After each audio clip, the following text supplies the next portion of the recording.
Halo semuanya, di video sebelumnya kita sudah berhasil melakukan instalasi dan setup IP address di server Ubuntu ini yang terinstall di VMware. Sekarang kita akan menghubungkan komputer utama kita.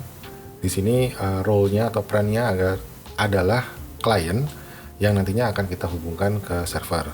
Nah, tapi secara umum kita terhubungnya itu menggunakan username dan password ya. Kalau teman-teman masih ingat, di video sebelumnya kita set IP address-nya itu adalah 192.168.0.150. Kita menggunakan putih kalau di Windows, kalau di Linux itu menggunakan terminal, di Unix juga sama terminal. Kita masukkan 192.168.0.150 dan kita login menggunakan password. Nah, kita sudah berhasil terhubung ke server yang ada di kanan ini, dan bayangkan VMware yang ada di kanan ini itu layaknya cloud yang ada di penyedia layanan cloud. Nah, tapi bagaimana cara terkoneksi dari komputer klien kita ke komputer server tapi menggunakan private key dan public key? Jangan kemana-mana, simak terus video ini. Oke, pertama kita sudah terhubung ke server. Saya ulangi lagi biar lebih jelas. Kita ketikkan IP address-nya 192.168.0.150. Kita login, masukkan username dan password kalau kita terhubung. Dengan model ini, nantinya kita membuat sebuah file namanya authorized key, tapi itu nanti dulu. Kalau kalian menggunakan Windows, buka namanya putih key generator, kita klik aja generate di sini ya. Link download putih dan putih key generator ini sudah saya letakkan di deskripsi ya. Cara mengeditnya cukup mudah, tinggal di generate saja. Kursor mouse-nya digoyang-goyangkan begitu ya sampai ini selesai. Nah, lalu pastikan key-nya itu aman ya.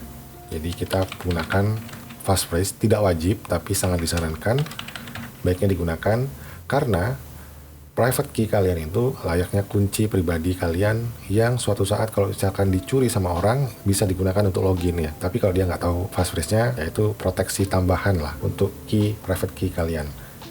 Oke, di sini saya simpan private key-nya. Saya letakkan di folder yang sudah saya siapkan. Ini misalkan. Oke. Nah, untuk public key-nya sebenarnya tidak perlu di-save. Kita bisa copy paste aja dari sini. Ini public key-nya, untuk di paste ke OpenSSH authorized key, kita klik kanan copy. Nah, sekarang kita pindah dulu ke putihnya ini ya. Kita akan nge-paste kode ini, key ini di server kita. Jadi kita cek dulu ada di mana.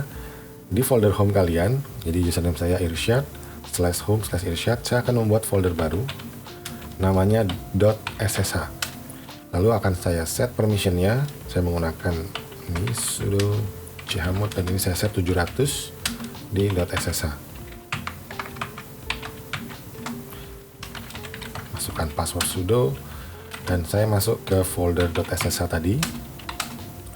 Oke, belum ada apa-apa. Kita buat file namanya authorized key underscore keys seperti ini teman-teman. Lalu kita coba ya. Oke, kita set folder file permission ya. Kita set 600 saja. Authorized keys supaya lebih secure, jadi hanya owner yang bisa read dan write ke file ini. Group dan other nggak bisa. Lalu kita buka untuk mode editnya. Masukkan dan kita copy paste. Kita copy kode yang dari sini. Ini sudah insert ya. Kita klik kanan di putih, escape _2 W atau right sekaligus quit, tanda seru untuk memastikan atau nge-force, enter.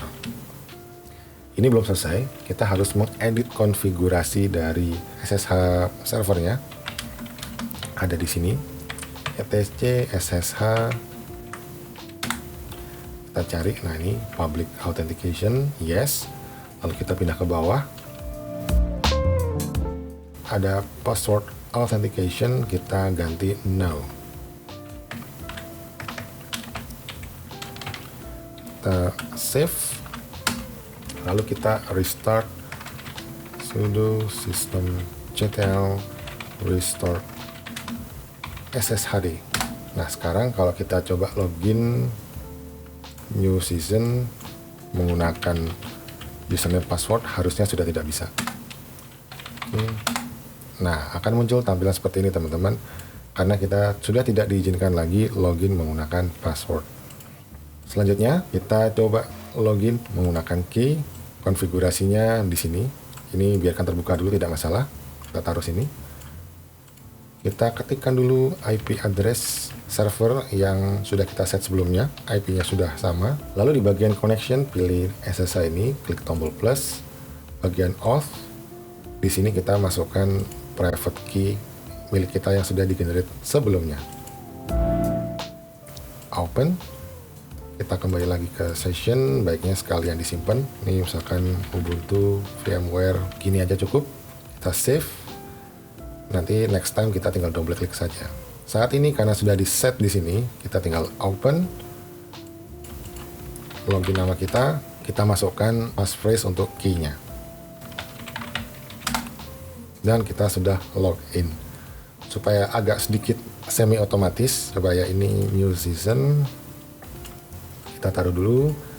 Yang tadi Ubuntu VMware ini kita load. Di depannya ini kita tambahkan username yang akan login. Coba ini kita save. Kita open. Dia langsung menanyakan passphrase. Begitu saja teman-teman. Semoga ini membantu dan sampai jumpa di video selanjutnya.